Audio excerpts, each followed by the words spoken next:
بسم اللہ الرحمن الرحیم اللہم صلی علی سیدنا محمد و آلہ و صحبہ وبارک وسلم۔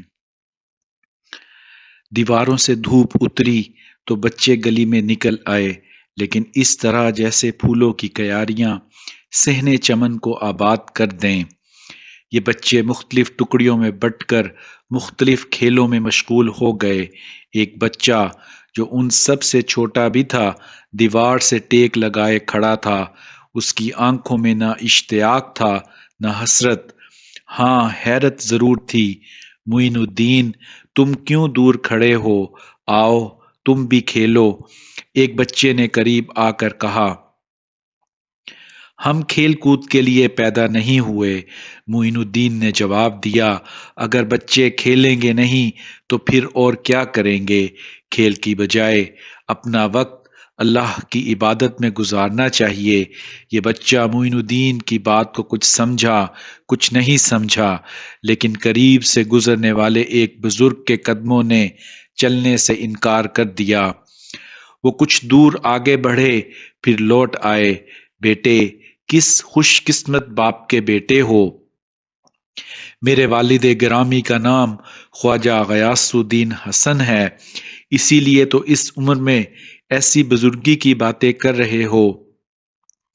ان بزرگ نے کہا، اور قریب کھڑے ہوئے ایک اور صاحب کی توجہ اس جواب کی طرف مبذول کراتے ہوئے کہا، معمولی بچہ نہیں ہے، اپنے وقت پر بہت بڑے مقام پر فائز ہوگا۔ تمام بچے پھر سے اپنے کھیل میں مشغول ہو گئے تھے۔ معین الدین کچھ دیر انہیں کھیلتے ہوئے دیکھتے رہے، پھر گھر کی طرف لوٹ گئے۔ ظلم کے اندھیرے شہروں کی سرحدوں پر پہرا دے رہے تھے۔ خانہ جنگیوں کا بازار گرم تھا، اقتدار کے شکاری مصروف فساد تھے۔ لوٹ مار کا بازار گرم تھا، حیوانیت نے سر ابھارا ہوا تھا۔ انسانیت کونوں خدروں میں دبکی ہوئی سسک رہی تھی۔ ڈاکو اور لٹیرے دندناتے پھر رہے تھے۔ راستے محفوظ نہ تھے، نہ گھروں میں عافیت تھی۔ حضرت غیاث الدین حسن ابھی ابھی اصفہان سے تشریف لائے تھے۔ ان کی اہلیہ محترمہ بی بی ماہنور ان کے قریب آ کر بیٹھ گئیں کہ سفر کے حالات جان سکیں۔ قصبہ سنجر تک جو خبریں پہنچ رہی تھیں وہ بہت وحشتناک تھیں۔ کہیے حالات کیا رخ اختیار کرنے والے ہیں؟ محترمہ ماہنور نے دریافت کیا۔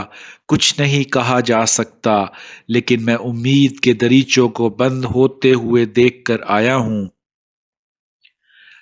تجارتی شاہراہیں قطعی محفوظ نہیں ہیں۔ ہم تو خیر ایک چھوٹے سے قصبے میں ہیں، لیکن بڑے شہروں کا برا حال ہے۔ ہم بھی محفوظ کب ہوئے؟ آپ کو تجارت کے لیے نیشاپور، اصفہان اور بغداد تک جانا پڑتا ہے۔ میں تو خیر احتیاط کر لوں گا، کچھ دن نہیں جاؤں گا۔ مجھے تو کچھ اور ہی فکر دامن گیر ہے۔ ہمارے پاس اللہ کا دیا بہت کچھ ہے، پھر آپ کیوں فکر مند ہوتے ہیں؟ مجھے اپنی نہیں، معین الدین کی تعلیم کی فکر ہے۔ اس چھوٹے سے قصبے میں اس کی تعلیم کیسے مکمل ہوگی؟ سنجر سے باہر کیسی کیسی علمی درس گاہیں ہیں، لیکن حالات اجازت نہیں دیتے کہ وہ سنجر سے باہر جائیں۔ خراسان پر فوج کشی ہو چکی ہے، سیستان کا گورنر حراست میں آ چکا ہے۔ یہ حالات ہمیشہ تو نہیں رہیں گے۔ معین الدین کی عمر ایک جگہ رکی تو نہیں رہے گی۔ اگر یہ عمر نکل گئی تو کیا ہوگا؟ آپ نے تو مجھے بھی فکر مند کر دیا۔ معین الدین میں ابھی سے بزرگی کے آثار دیکھ رہی ہوں۔ اس میں عام بچوں جیسی کوئی بات نہیں۔ وہ پیدائشی ولی ہے، اسے تربیت کی سخت ضرورت ہے۔ اب یہ بیڑا مجھے خود اٹھانا پڑے گا، یا پھر سنجر کے مکتب اس کی پناہ گاہ ہوں گے۔ اللہ ضرور ہماری مدد کرے گا۔ حضرت غیاث الدین حسن نے کہا۔ رات گزرتے گزرتے اپنے آخری کنارے پر آ گئی تھی۔ ہر طرف سکوت تھا۔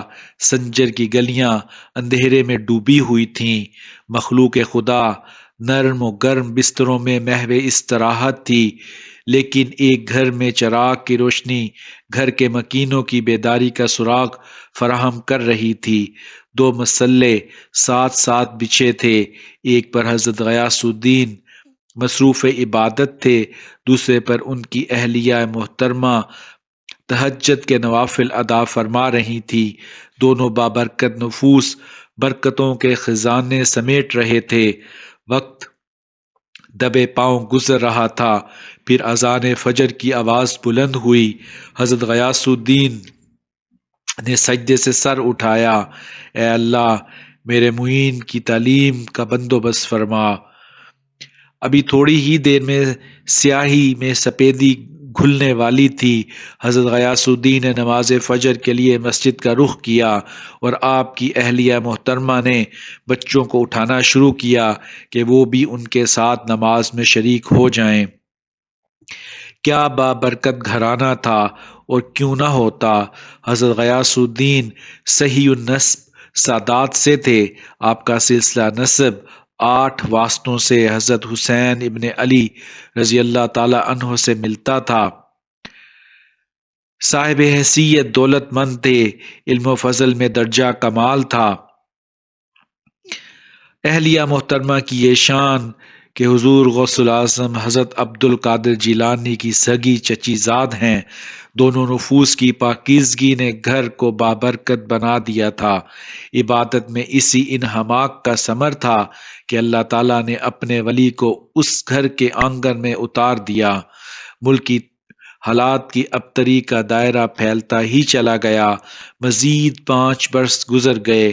معین الدین حسن سنجری کی عمر 10 سال ہو گئی تھی۔ فقہ، حدیث اور تفسیر میں کسی حد تک دسترس بھی حاصل ہو گئی تھی کہ 544 ہجری میں ملکی حالات نے کچھ سنبھالا لیا۔ امن و امان کی حالت میں کچھ بہتری آ گئی۔ جس طرح شدید بارش کے بعد بادل چھٹ جائیں اور دھوپ جھانکنے لگے، حضرت غیاث الدین حسن بھی سلسلہ تجارت نیشاپور جاتے رہتے تھے۔ وہاں کے علمی ماحول سے واقف تھے۔ تمام دینی درسگاہیں ان کی دیکھی بھالی تھیں۔ علماء سے متعارف بھی تھے اور وہ ان کی عظمت کے معترف بھی تھے۔ خوابوں نے آنکھوں میں گھر بنا لیا۔ وہ عالم تصور میں اپنے لخت جگر کو نیشاپور کی ایک عظیم درسگاہ میں تعلیم حاصل کرتے ہوئے دیکھ رہے تھے۔ شعلوں کی لپک میں کمی آ گئی تھی، اڑتی ہوئی گرد بیٹھ گئی تھی، راستے محفوظ ہو گئے تھے۔ خوارزمی اور غزنوی سلطنتیں وجود میں آ چکی تھیں۔ اب وقت آ گیا تھا کہ وہ اپنے خیالات کو عملی جامہ پہناتے۔ انہوں نے بیوی سے مشورہ کیا۔ جدائی کی خبر ناقابل برداشت تھی، لیکن شوہر کی رضا اور بیٹے کا مستقبل سامنے تھا۔ انہوں نے بھی دل پر پتھر رکھ کر اجازت دے دی۔ گھر کا چراغ گھر سے رخصت ہو رہا تھا، لیکن یہ یقین بھی تھا کہ جب لوٹ کر آئے گا تو چاند سے زیادہ روشن ہوگا۔ سواری کا گھوڑا دروازے پر بندھا تھا۔ بی بی مانور نے لخت جگر کو سینے سے لگایا، دعاؤں کے تحفے ساتھ کیے۔ حضرت غیاث الدین نے رکاب میں پاؤں ڈالا اور سوار ہو گئے۔ 10 سالہ معین الدین نے ایک ہاتھ سے باپ کا ہاتھ تھاما، دوسری طرف سے ماں نے سہارا دیا۔ وہ گھوڑے پر باپ کے پیچھے بیٹھ گئے۔ حضرت غیاث الدین متعدد بار نیشاپور کا سفر کر چکے تھے، تمام راستے دیکھے بھالے تھے، لیکن اس وقت وہ بہت محتاط تھے۔ ان کی زندگی کا قیمتی ترین سرمایہ معین الدین کی صورت میں ان کے ساتھ تھا۔ یوں سفر طے کرتے آخر شہر کے نزدیک پہنچ گئے۔ چہل پہل کے آثار نظر آنے لگے۔ حضرت معین الدین کے لیے یہ مناظر تماشے سے کم نہیں تھے۔ جب وہ شہر میں داخل ہوئے تو یہاں کی بھیڑ بھاڑ نے انہیں حیرت میں ڈال دیا۔ وہ ایک چھوٹے سے قصبے سے آئے تھے۔ سنجر کے مقابلے میں نیشاپور کی شان ہی دوسری تھی۔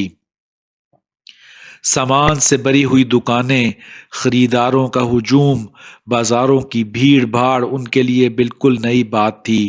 کوئی اور موقع ہوتا تو وہ گھوڑے سے نیچے اتر کر ان مناظر سے لطف اندوز ہوتے، لیکن اس وقت تو انہیں کسی عظیم درسگاہ تک پہنچنے کی جلدی تھی۔ شہر کی آبادی کو دیکھ کر انہیں اندازہ ہو گیا تھا کہ یہاں کی درسگاہیں بھی لاجواب ہوں گی۔ حضرت غیاث الدین کے لیے نہ یہ شہر نیا تھا نہ راستے۔